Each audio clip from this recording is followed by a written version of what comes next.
like, share, and subscribe, and ring that little bell. Ring the little bell so you're notified when new videos drop. And it's been a bit of a busy month here in Doctor Who fandom. I say that at the beginning of most of my videos because it's been a bit of a busy month here in Doctor Who fandom. I think that's a fair way of categorizing it.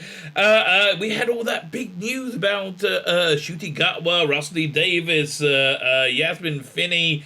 I really hope that Yasmin is playing a trans character. I know a lot of people are talking about this a lot, and I don't think it's that big a deal. But I really hope they play a trans character because every time I see them, it looks like, how can I put this? A bloke-ish, wearing a dress, which obviously, clearly YouTube. I want to be very clear.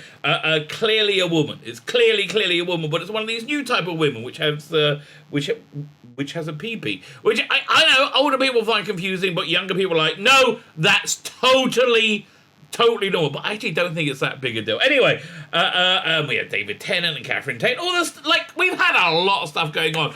I forgot about making this video, which is something I'm really excited to make. Doctor Who magazine last month. Remember last month we got the new issue coming out on Thursday. I don't know when I'm posting this video. Actually, I'm trying to get ahead. I'm trying to get some content made because I'm offline. Not one day. I'm normally offline one day of the week for Sabbath, but next week it'll be, I don't know, beginning of June. I'm normally off on Friday night till Saturday night. Now I'm going to be off 48 hours because it's a Jewish holiday. So I'm trying to get ahead. So I don't know when I'm posting this video because it's kind of an evergreen one. It can go pretty much any time, and I have no idea what news is coming out. Anyway, as I said, I'm filming this before the next issue of Doctor Who magazine comes out because I really want to get this story in which Rusty Davis does an in-depth interview trying to explain what was he thinking. Nothing. Okay, I've just finished my deep dive reviews of season 11, and he wasn't thinking at all. There's just deeply unprofessional production in so many ways. Casting, that's for damn sure. But the writing is just so deeply unprofessional in that it's not, doesn't do its job properly. It's breathtaking, absolutely breathtaking. So this next season, season 12, I thought was even worse. But I'm yet to go through that, right? Season 11, I can kind of forgive it because back then, they thought, well, having Jodie Whittaker in it, being the first woman to play the Doctor, it's going to be awesome. That we don't even need to try. It's just going to be awesome because Jodie Whittaker is so insanely awesome. That's aged badly, hasn't it? They did bring out the trailer right now for Thor: Love and Thunder. And it's so cringe, right? It's like, I don't know why they just didn't flush the money away. Or what, honestly, why don't they just buy all the executive a bunch of cocaine, which is really the only expense that goes anywhere in that. It's so cringe. But the reason it's so cringe is it was made back in the age where this ridiculous idea that women are a persecuted minority, even though they're not. I mean, they are persecuted minority. Well, they're persecuted majority, but they are persecuted majority in the African world and the Arab world. The Western world, no. I wonder in the Soviet world if what women's rights are. I guess they're probably pretty much the same. I don't think they discriminate against. You would know better than me if you do know against people they are discriminating against. They'll discriminate anyway. It was back in the nonsense that people really genuinely believed that women were. Maybe some people watching it, they still believe that women are an oppressed, marginalized segment of society. What really happened was this. People in Hollywood are very bad people, right? And in the entertainment industry in general, very bad people, and they like having sex. And they like having sex in somewhat degenerate, disgusting ways, right? The more degenerate and disgusting a way, the better, generally speaking, right? From what I can tell. So how would I explain? They did blackmail a bunch of women, say, "Oh, do you want to be in this commercial? Well, in that case, you need to give me a blowjob." That's essentially how it worked out. Now I think it's got a far. You know, the trouble is you've got to progress with your degeneracy, right? So now they're probably way worse. But anyway, finally somebody spoke. Oh, you know why somebody spoke out? Because Donald Trump became president, right? Donald Trump became president, one of the biggest philanderers in, I would say more the rapists in Hollywood. Harvey Weinstein was a big supporter of Hillary Clinton, and that's why this expose tried to come out a bunch of times, but it kept getting spiked by all these news sources, right? And so until basically Hillary Clinton was off the scene. And she couldn't protect Harvey Weinstein, and it all came out. But we all knew about it. But then Hollywood, in their normal, disgusting, disgraceful, degenerate way, said, no! Oh my God! Look at all men! Men are terrible! Men are bad! All men! It's men! No, it was you, right? Hollywood, it was just you, right? Just you. And generally speaking, you know, the idea that sex should not be transactionable, and when sex is transactional, unless it's rape, then the transaction is being entered into by both parties. I think it was a society problem rather than a men problem. But, you know, they really wanted there to be a battle of the sexes. It was a divide and conquer because they just had to get rid of Trump. Because basically Trump proved them all wrong about everything, and they really don't like that, right? I did a video about that yesterday. I'm not sure when I post that, but they really super duper don't like being wrong, right? More than you can possibly imagine. I recorded a video yesterday. I'm not sure when I'm posting it. I said, which is a lengthy article from The Guardian with one of these overeducated morons that we have in the world, and they're just overeducated idiots.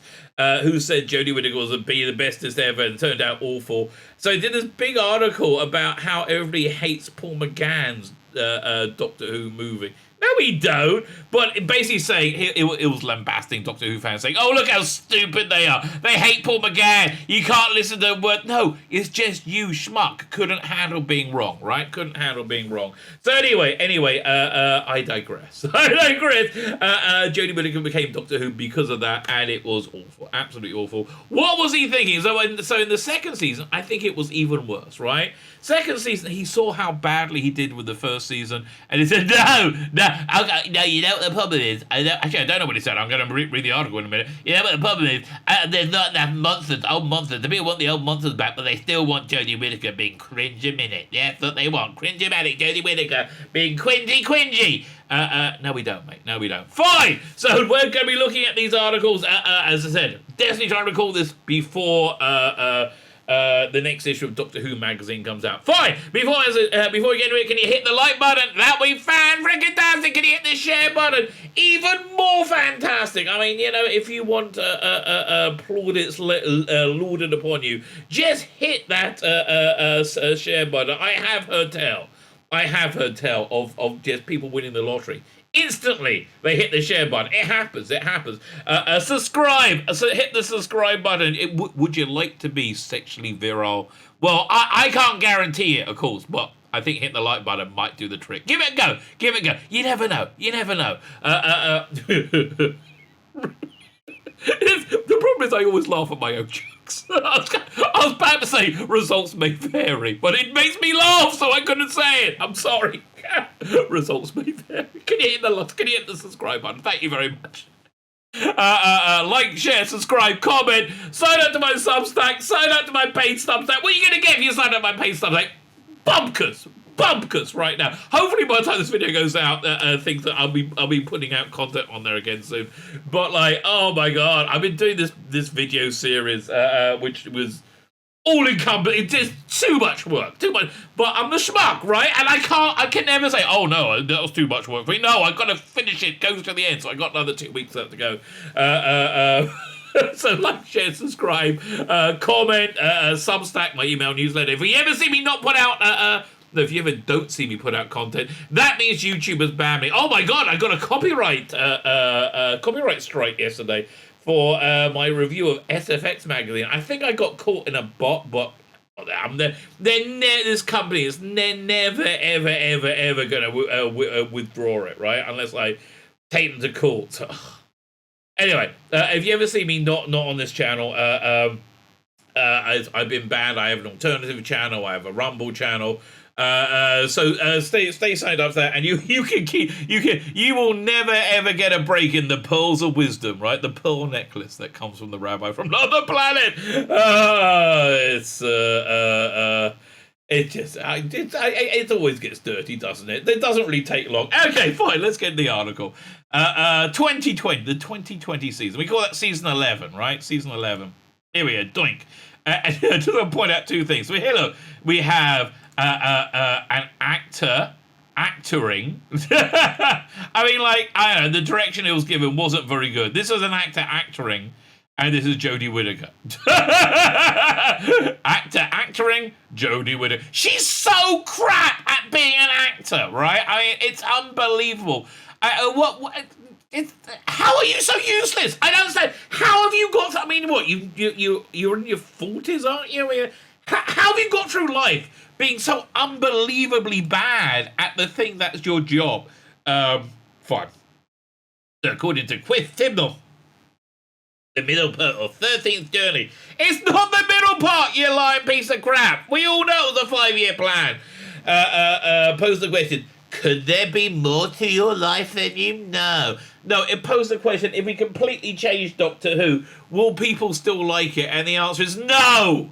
No, they won't, right? It's funny, there's things that were very, that were implicit, not explicit. Like, essentially changing the character of the Doctor in season 11 to be an utter doofus. Like, an utter doofus.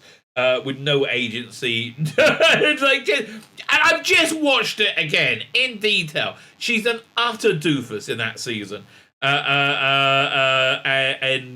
just not being very heroic or dramatic in it, and boring. Will people still like it? No, no, they won't. But it was the implicit change. People were kind of okay with it. They're like, well, it still says Doctor Who on it, even though she's not really acting like the Doctor. It must be Doctor Who, because this was back when, at the beginning of this having our television entertainment subsumed by this ideological nonsense. So people were like a little bit more wary of leaping on it straight away. But now people are like, people. So that's why I feel bad for Russell T Davies, because I think it's going to be his new season, his new era is going to be exactly the same, right? Exactly as woke as it was in 2005, but we're in the context of this culture war, so I think people are much less tolerant now. Although I don't think we are, right? I don't think we are. I mean, really, I think I mentioned Thor: Love and Thunder in this video so far, because the trailer just came out today. It's so cringe, right? Oh, you did mention it's so freaking cringe, unbelievable. Time rolls on, fine. The temples are clear in the second season, says Chris Chibnall, surveying the list of episodes that ran from January 1st, 2020. It's held up by Spyfall two parts at the beginning, further than the two in the middle, and the 3-parter, Haunting of the Villa and Villa Dildo, Essentially the Cybermen, and the Tiny Children. Oh, did that go down well for you, mate? Did that go down well for you? Well, look, we understand. Everything he says is so freaking boring, right? If you notice, we have a beginning episode, and then we have ending episodes, but we also have middle episode too. I fall asleep as I read anything he writes. Why did he become a writer, right? He should have been an accountant. He should have been the most boring person in the world, right? There's no way he should be doing magical forms of entertainment. Oh, fine. So yeah, he had stories in it. So far, we found out. After teasing and trailing them, the Cybermen arrive in force at the end. Do they? I remember Haunting Villa Dildo, wasn't it? That the first show up? I can't remember. They look pretty good though, right? They look pretty good. He loved the cliffhangers. Well, I'm glad somebody does. He has mentioning, in particular, this the end of the first episode of Spyfall, in which Sassomar's master was first revealed. I can't wait to be reviewing that. That's going to be Because again, you don't realize first time round how unbelievably bad it is, right? I mean, like now you like, it's all about a bunch of conjuring tricks to give you like mic drop moments. To go, oh, da da da, and they expecting the shock to addle your brain so you don't you're not really able to work out the plot holes. But it like the second time round, oh, they're so obvious. Anyway. So I'm glad you love the cliffhangers. So session 1 at the end of Spyfall, I'd say fair dues though in terms of the special effects in that. I remember the plane blowing up being very, very good, right? And I remember they actually. It seemed like they were really pulling out all the stops, right? It seemed like they were pulling out all the stops, doing everything apart from listening to the audience, right? By the next season, they started listening to the audience. The clip mentioning particularly the end of the first episode of Spyfall, in which Devon's master was revealed ridiculously, like absolutely. I mean, it was absolutely ridiculous. We had massive cliffhanger at the end of The Woman Who Fell to Earth. Yeah, but and the resolution of that was diabolical. In fact, that whole cliffhanger at the end of Woman Who Fell to Earth was just stunningly bad. It was the Doctor invents a machine to find the Tardis, accidentally sucks them all into space, and somehow, all right, and that's the cliffhanger. Okay, fine, not a bad cliffhanger if you don't judge how they got out of it. Also written by Chris Chibnall, in which a passing spaceship just happens to catch them before they all die. Okay, I mean, at least in The Hitchhiker's Guide to the Galaxy, it had an infinite improbability drive, which explained how this infinitely improbable thing actually happened. And it finds them in a split second, and it was awful. So fine. And we had massive cliffhanger at the end of Spyfall, and The Woman Fell to Earth. But I meant about not being able to do more of that in the first season. Well, you'd made them all standalone stories you had no cold opening. The cold opening function was a cliffhanger. Idiot. It was difficult to make that sort of thing work when you're trying to do more standalone stories. Yeah, it was difficult to make the stories work because you are a shit writer, and that's actually the technical term. You know, if I'm going to use if we're going to go with the classical Greek understanding, you are just a shit writer. So the structure of the second season was very different because our first season did very, very badly. So they said you really need to change this, Chris. You really need to create. It's stunning and brave. Stunning and brave. It's so stunning and brave, but it's also shit. So can you make it stunning and brave and not shit? Maybe put the master in there and some Cybermen. Oh, okay then. Oh, can you put the dude into? Okay, but make sure you have a stunning and brave woman in it, preferably black, because we're all very, very racist. Very racist, and all we really care about is the skin colour. Weirdly enough, that Piers Wenger impersonation just went into Chris Chibnall. Maybe they're one and the same. I lamented not being able to do more of that in the first season. Oh, God. More I read of him, the more I think of him at home with his children now, helping them revise for their exams. That's what he says he's doing. Oh, no, I'm taking time off to help my children revise. No! Stay away. Listen, if you're as good as that as you're at making Doctor Who, do nothing with your children, right? Just run. When you see them, run the other way. When they ask you what 1 + 1 equals, tell them 7, okay? Because whatever you say will be wrong, right? I know it sounds like you're in your head. It sounds like you're right, but we've got the evidence over here. Everything you do is bad, right? We have the evidence. Where are I? So the very strong second thing were very different, and that was entirely deliberate, he continued. You begin with Spyfall with the Master, and then you start introducing elements of Doctor's past. See, you're assuming that everybody loved that first season and were coming back, right? No.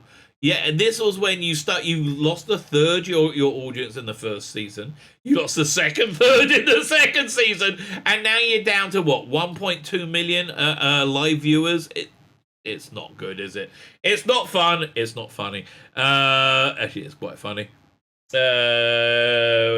Doctor Past. Bearing in mind that our characters, Graham, Wyatt, and Yaz, don't know anything about the Doctor's history at all. They don't know anything about the Doctor at all. They've only ever met Jodie. That's always a fair sign, isn't it? that you don't know much about Doctor Who. Your only contact with it was via Jodie Whittaker's Doctor. It was always my intention to put the mask at the beginning of the second season. Yeah, after I bored everybody away, I thought, we should put some fun things in then, just when nobody's watching. So because I like that, because then less people criticise me about being a bad writer. Well, I guess that works for you then, Chrissy. I guess that works for you, mate. It was always my attention. But being the second season. But it was very useful because he's a character who knows a lot about the Doctor, and he can say things that set up what's coming. He should have said, "Oh, Doctor, you know what? This is going to be unending shit, and you're going to lose all your viewers." I'm approximating his performance. I understand I'm doing it a little bit more serious than he is, but yeah, whatever.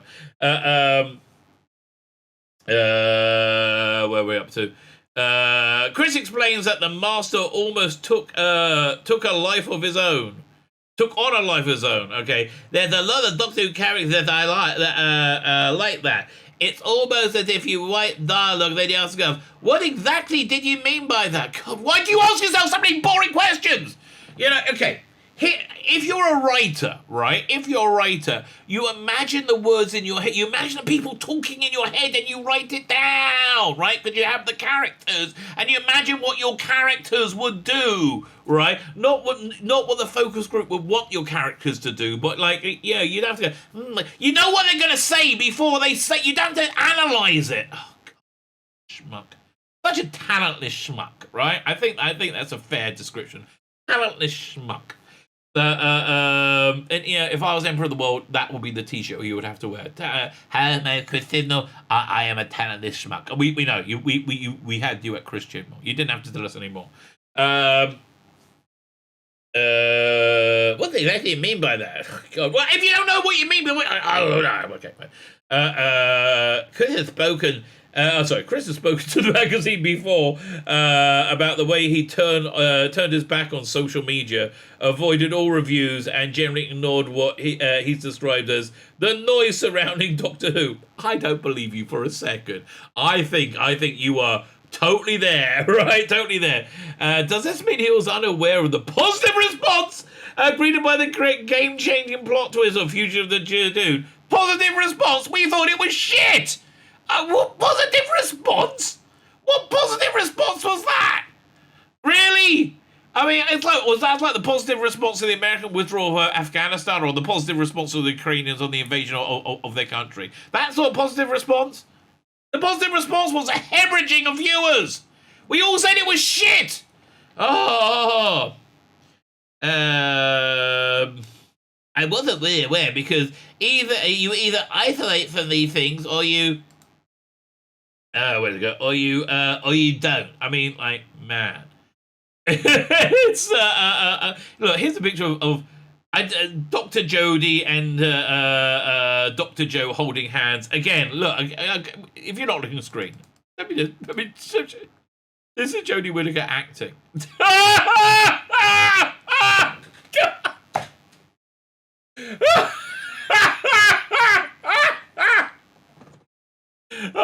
Okay, Jodie. Oh, Jodie. Okay, can you give me angst? Okay, now give me happiness. Okay, now give me you trying to think. Okay, well, you don't know what that is. I understand. I mean, like, really? Okay, so here's a picture of them holding hands for some inexplicable reason. I mean, really, when Patrick Troughton and John Pertwee got together, they didn't start holding hands, did they? No.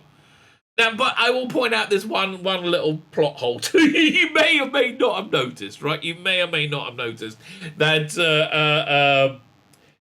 when Dr. Jodie meets Dr. Joe, they don't know who's first, right? They don't know where the fugitive doctor.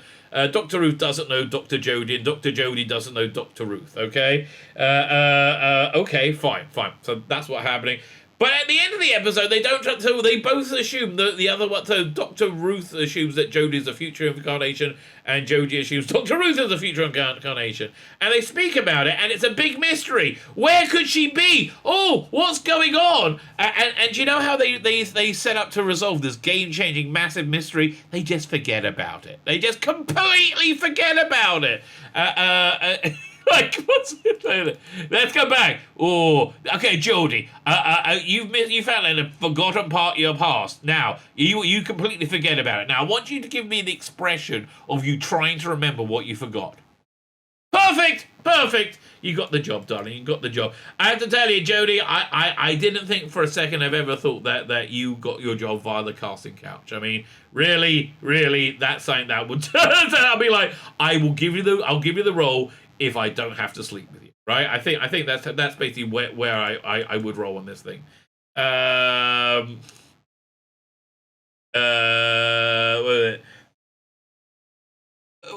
forgot how the last sentence ended. Let's have a look. I say funny things, or you don't, and you don't, right? He says, but I'm glad people liked it. We didn't, okay? We did not like it. No, people didn't like it, okay? Maybe you toxic weirdos that live on Twitter, they liked it. Squee! Oh, now we can call other people phobes again because they didn't like this piece of shit. Right? I maybe they liked it, but I don't think people liked it. Right? I don't think Doctor Who fans liked it. Why didn't they like it? Because it was shit. Okay. It says, but I'm glad people liked it. Okay, I keep getting stuck at that. Right? I keep getting stuck at that insanity. Where is it? The whole episode is a buffet. Is a buffet of the past. No, but they're really a succession of double bluffs. It's basically us saying, "Here's your Jadoon episode. Here's your Jadoon episode," but it's not really about the Jadoon. We know, right? And the Jadoon aren't really that earth-shattering either. It's not really about the season 2. Here's Captain Jack. Oh, but it's not really about Captain Jack, but thank you for the waiting. Oh, by the way, Captain Jack, we're now going to take a piss on you, John Barham. It's continually messing with you up until we get to the point where you say, by the way, here's another doctor you never knew about. Yeah, let's do that revelation in a offhanded, non-thought-through manner. That's got to work out well, right? There's going to be absolutely no downside to that whatsoever, right? There we go. Fine. It's even. By the way, here's another you never knew about. I thought people might be furious. They were. We were. But I love that episode. I think we got it right. You know why you think you got it right? Because you're a schmuck. Okay, you are a schmuck. We got the script into a great place. I can't wait to do the review of this. I bet you didn't. The casting was great. The tone was great. And the director, Nina Mansfield, did a brilliant job. Oh, what? Oh, really? My gosh, she's a darker-skinned woman. It's so strange that you employed her. It's almost as if you are just diversity casting, aren't you? Almost as if that, but no, that would be crazy, right? Absolutely crazy. Did a brilliant job. It was hugely enjoyable. It really wasn't. It was shit. Again, the plot hole of these two doctors not giving a shit enough about to work out who came first and like what's going on is something that sinks this episode, right? It's amongst the things that sink the episode. Also, you know, the whole comedian arch thing, a lot of it was shit. A lot was bad, okay? Was it always part of Chris' plans to do another Doctor's Boy? No, it wasn't! Oh, no! No, it was Vinny Patel came up with it. We had the whole story for that episode, which had been to the shelf for a long time. Well, it can't be that long. It must be like a year. Right? And it was originally about another character, the Duma hunting an alien princess, or something like that. It sounds so Chris Chibnall. An alien princess on Earth. I remember sitting down with Vinny Patel, the co-writer, who is just shockingly untalented, really. I mean, like, he is so crap. Vinny, God bless you, mate. I'd love to see you get a job of merit one day. That you know what? I'd love to see that, because I would like to see you do the work involved in that, right? And saying, we do a story, but the person they're hunting is the doctor. His face lit up, and he went, oh, okay. Who said that? I remember sitting down with Vinny Patel, the co-writer, and saying, we do this story, but the person they're hunting is the doctor. Well, actually, it's not a bad idea. His face went on and was, oh, okay, but not the doctor you're expecting, I guess. I knew we had to do something big in the middle of season big in the middle of the 3 series. And this was literally halfway through. You're such a liar. We all remember the 5-year plan, mate. Okay, it's like it's still okay. Literally halfway through. It was an episode 5 or 5 in the 5 of the 2nd season. It's where we know what halfway through means, you boring prick. Oh my God, it was halfway. Yes, we understand. I understand the concept of what half is. Now let me say, you have 10 things, and then half of those is 5 things. Yes, that's how interesting my Doctor Who is. Oh God. That's what it is. Chris regards so-called future Doctor, played by Joe Martin, as a legitimate incarnation, but not prepared to be definitive exactly where she sits in the character's now complex evolution. Because you're lazy as well as useless. That's why, right? You're lazy and useless. The story's about setting up questions. Okay, it works dramatically if you can set up a question if you have an idea what your answer is. The story's about setting up questions about what happens in the gaps. But again, how did these doctors just wander away from each other? I don't understand. And there was, I mean, oh God, you were happy with that script? Don't you remember where you had this weird thing that Jodie Whittaker had to start digging? But so, I gotta dig, and she finds the Tardis, and it's all about moments, all about, oh wow, who saw that coming? And it makes no sense. And then, because of that, they had to teleport into the Tardis because it was such shit. Oh God. Okay. If you wanted to do that, right? If you wanted to do that, she could have been like behind a wall that she had to chip behind, like, and then you see the TARDIS like, what's going on there? Like something bricked up.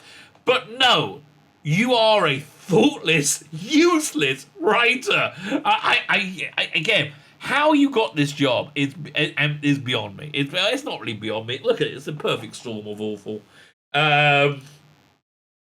So wait. So they're about setting a question about what happened in the gaps. No, that's what Big Finish is for. There could be any number of points in the timeline where the future Doctor could be like, oh, let's be honest, you saw Stephen Moffat do that with John Hurt and you thought it went down well.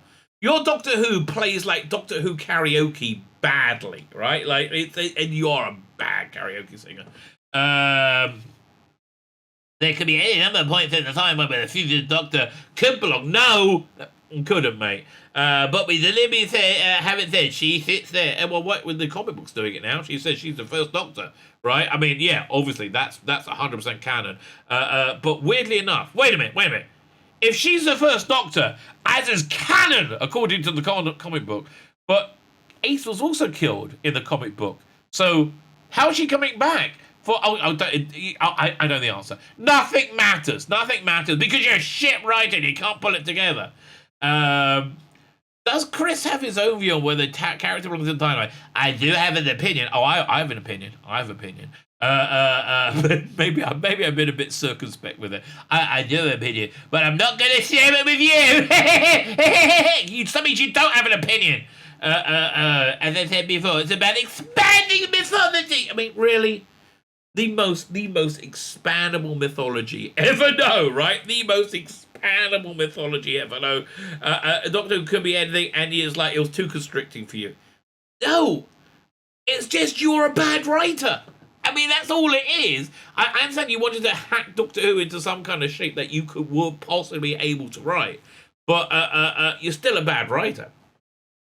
I'm not going to say it. Expanding mythology and breaking the expanding mythology without breaking mythology. How? How does it not break the mythology? Like, I mean, oh god, yeah. Okay. This is like, again, this is not so bad that it's not. This is just Doctor Who. He's screwing up. Yeah, was it yesterday? I literally saw the President of the United States say, "We will militarily attack China if they invade Taiwan, but also we agree with the One China policy, which basically says Taiwan belongs to them." Right, right. Well, which one fucking is it? Did you break the mythology or did you? Yes, you broke it. Oh. Expanding in the 1970s, people said there were 4 doctors.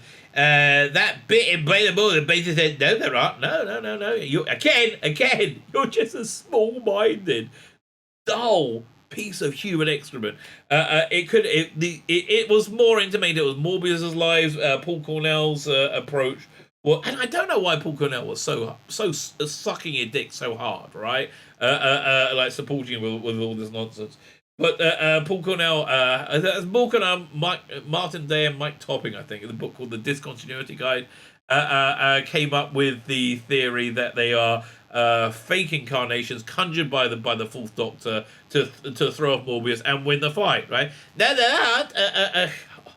And now people say they've been 13. We can do the same thing. It gives you a great journey for this Doctor. No, it doesn't. It makes the Doctor functionally immortal, right? Absolutely functionally immortal. Didn't even talk about Timeless Children. That's bizarre. It makes the Doctor functionally immortal with infinite lives, right? Which makes the Doctor a very boring character, like a very, very, very boring character.